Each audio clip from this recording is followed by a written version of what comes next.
A Watsontown man who injured a state trooper withdraws his plea. Today is Tuesday, July 30th, and this is 570 News on the Go, brought to you in part by NorthCentralPA.com. A chance of showers and thunderstorms today, a high in the mid-80s.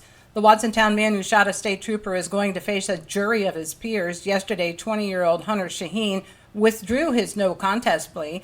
The Daily Item reports Shaheen changed his mind after learning there was a mandatory minimum of 20 years in state prison. In April of 2023, Shaheen shot and injured a state trooper following a domestic incident. The trooper had non-life-threatening injuries. Shaheen's attorney said that his client had an incomplete memory of the incident and that he was unaware a police officer was chasing him.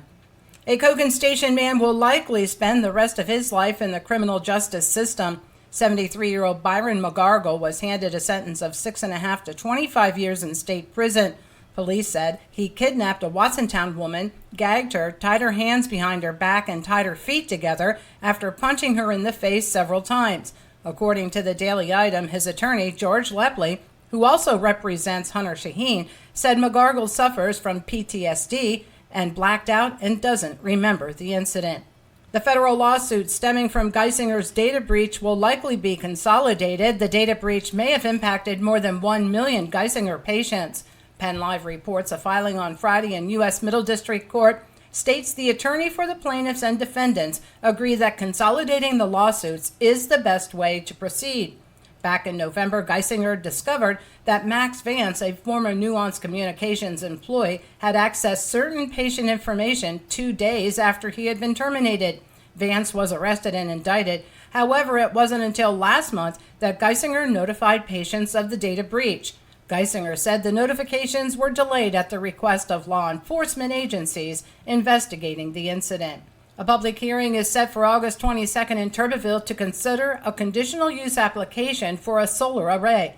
Susquehanna Solar plans to install 59,000 solar panels on 79 acres shared by the borough of Turbeville and Lewis Township. The hearing will only concern the requested use within the borough of Turbeville. One person was airlifted to the hospital following an accident on Route 522 in Snyder County's Franklin Township on Monday.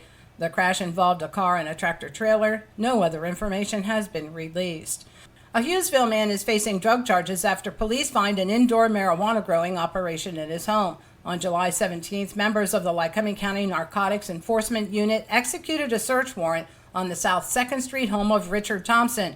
Authorities discovered the growing operation, complete with UV lights, potting soil, and 12 marijuana plants. Thompson has been charged with manufacturing and possessing marijuana and is free on $15,000 bail.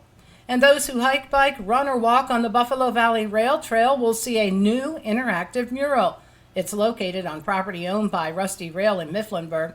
The mural has the slogan, "Let's root for each other and watch each other grow." You can scan a UR code on the mural and watch it come to life. The mural is part of the thesis project by Lewisburg Middle School art teacher Emily Gogger for her Master's in Fine Arts and Communication Design degree. For the latest in news and events, head on over to NorthCentralPA.com. I'm Liz Brady, and you're up to date with 570 News on the Go.